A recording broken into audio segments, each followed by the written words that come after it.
Визит запланирован, тут как бы разбит на два этапа.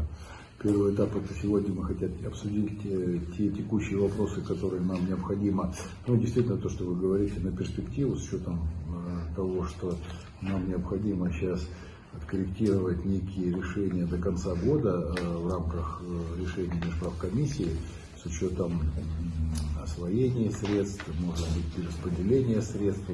Сегодня мы там в рамках обсуждения инвестпрограммы обсудили, что можно посмотреть какие-то направления, где можно будет направить средства там, где есть возможность их эффективного использования.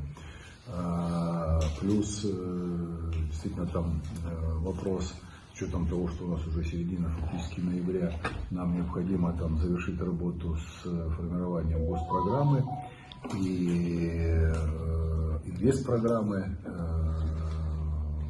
акценты расставить на следующий период.